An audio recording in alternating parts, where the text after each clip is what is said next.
Hi, all my friends. Busy morning already, so trying to help my father-in-law get things ready for him to be moved. So I've been on the phone quite a bit.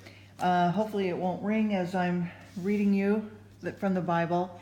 Um, Before I get started, I was able to I think I've told you guys this before, but I like to listen to the near death or after death experiences of different people, especially those who have said that they've seen heaven or they've talked to Yahushua.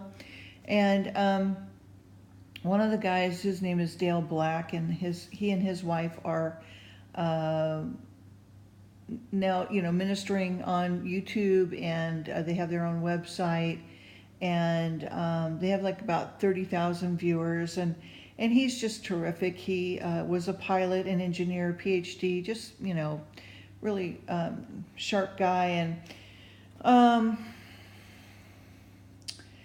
he experienced heaven and seeing Jesus, and he talks all about it. And he's got a book, and I believe they're gonna be even doing a movie, or if they already have, I don't know. But he talks. You can look him up on YouTube, and his testimony is just really touching. But one of the things that he brought up, that he says a lot of ministers get wrong, and even biblically, is that we are spirit, soul, and body. Three. I just think that's great. And the difference between the spirit and the soul is that you are who you really truly are is spirit, and your soul is more like your mind, your character, your personality, your thoughts, that kind of thing, and then your body. Okay, so he talks about Corinthians and Paul and I think Timothy, and then Hebrews, talks about the spirit, soul, and body, and how the Lord sharpens you and makes your relationship more in line with Him, and then that releases the energy of the light that you have in you to show more to others and ward off evil and principalities, to fight them off, to have your own healing, and that sort of thing.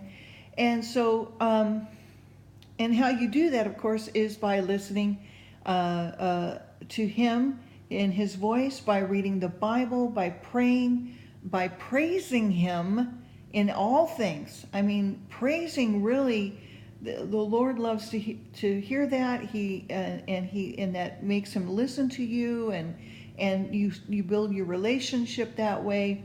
And in heaven, the angels and people are praising the Lord all the time, because that brings them in alignment with the Lord and that love and so forth. And so we can tap into that by reading the Bible and developing our own relationship with the Lord. When we go to prayer and we're praising Him daily, that helps develop your spirit, okay, and who you truly are. All right, so chapter 13, this is kind of heavy. Has to do with a little bit of incest. So if there's any children around,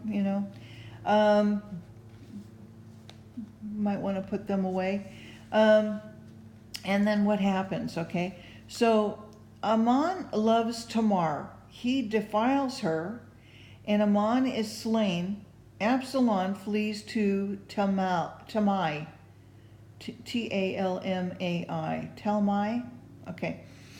And so it came to pass that after this, that Absalom, the son of David, had a fair sister,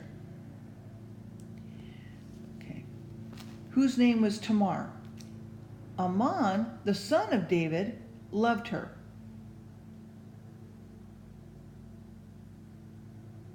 So it's kind of like his cousin. Okay. And Ammon was so vexed that he fell sick for his sister Tamar, for she was a virgin, and Ammon thought it hard for him to do anything to her. But Ammon had a friend whose name was Jonadab, and the son of Shimei, David's brother, and so another cousin. And Jonadab was a very subtle man. And he said unto him, Why art thou, being the king's son, lean from day to day? Wilt thou not tell me? And Ammon said unto him, I love Tamar, my brother's Absalom's sister. And Jonadab said unto him, Lay thee down on thy bed, make thyself sick, and when thy father comes to see thee, say unto him, I pray thee, let my sister Tamar come and give me meat, and dress the meat in my sight, that I may see it, and eat it at her hand. So Ammon lay down and made himself sick, and when the king was come to see him, Ammon said unto the king, I pray thee, let Tamar my sister come and make me a couple of cakes in the night, that I may eat at her hand. Then David sent home to Tamar, saying, Go now to thy brother Ammon's house, and dress him meat. So Tamar went to her brother's Ammon's house, and he was laid down, and she took flour, kneaded it, and made cakes in his sight, and did bake the cakes. And she took a pan and poured them out before him, but he refused to eat. And Ammon said, Have all the men out from me. And they went out, every man from him. And Ammon said unto Tamar, Bring the meat unto the chamber, that I may eat of thy hand. And Tamar took the cakes which she had made, and brought them into the chamber to Ammon her brother. And when she had brought them into him to eat, he took hold of her, and said unto her, Come lie with me, my sister. And she answered him, Nay, my brother, do not force me, for no such thing ought to be done in Israel. Do not do this folly. And whether shall I cause my shame to go? As for thee, thou shalt be as one of the fools in Israel. Now, therefore, I pray thee, speak unto the king, for he will not withhold me from thee. Howbeit he would not hearken unto her voice, but being stronger than she, forced her and lay with her. And Ammon hated her exceedingly, so that the hatred wherewith he had hated her was greater than the love wherewith he had loved her. And Ammon said unto her, Arise and be gone. And she said unto him, There is no cause. This evil is sending me away is greater than the other that thou didst unto me. But he would not hearken unto her. Then he called his servant that ministered unto him, and said, Put now this woman out from me, and bolt the door after her. She had a garment of diverse colors upon her, for with such robes were the king's daughters that were virgins' apparel. And his servants brought her out, and bolted the door after her.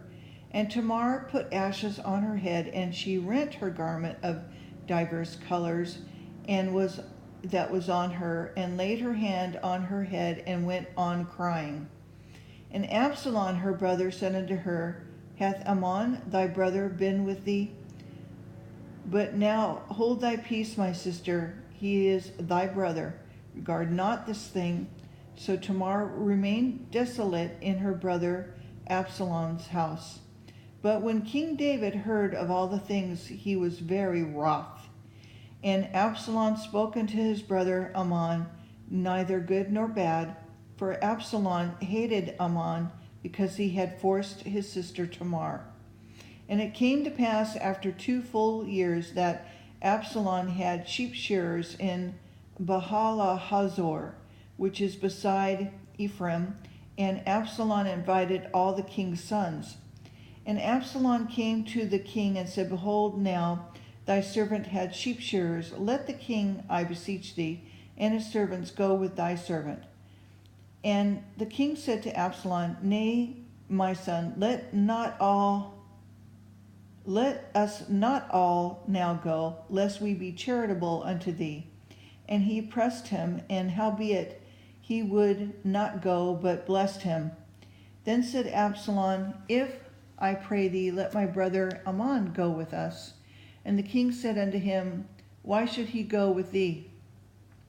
But Absalom pressed him that he let Ammon and all the king's sons go with him.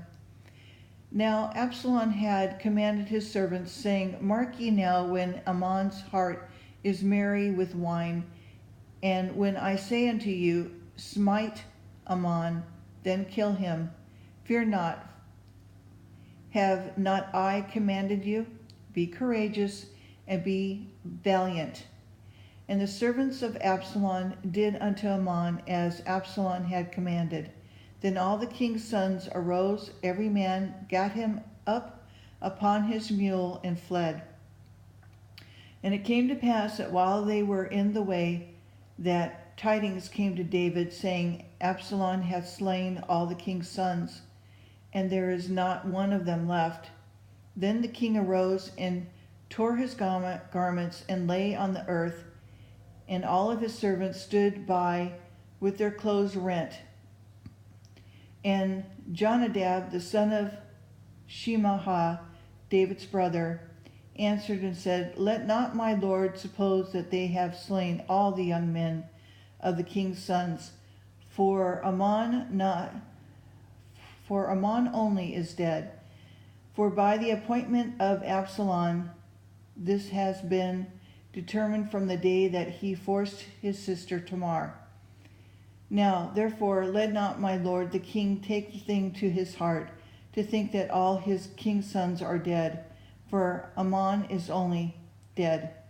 But Absalom fled. The young man that kept the watch lifted up his eyes and looked, and behold, there came much people by the way of the hillside beside him. And Jonadab said unto the king, Behold, the king's sons come, as thy servant said, so it is. And it came to pass, as soon as he had made an end of speaking, that, behold, the king's sons came, lifted up their voice, and wept. And the king also and all his servants wept very sore. But Absalom fled, and went to Talmai, the son of Ammihud, king of Geshur, and David mourned for his son every day. So Absalom fled and went to Geshur, and there were 3. And the soul of King David longed to go forth unto Absalom, for he was comforted concerning Ammon, seeing he was dead. Okay, I'm going to end it right there. We're at chapter 14. I hope that you all have a great day. I'll talk to you soon, hopefully, God willing, always. Do be in the word of the Lord, and strengthen your spirit. Okay, talk to you later. Bye-bye.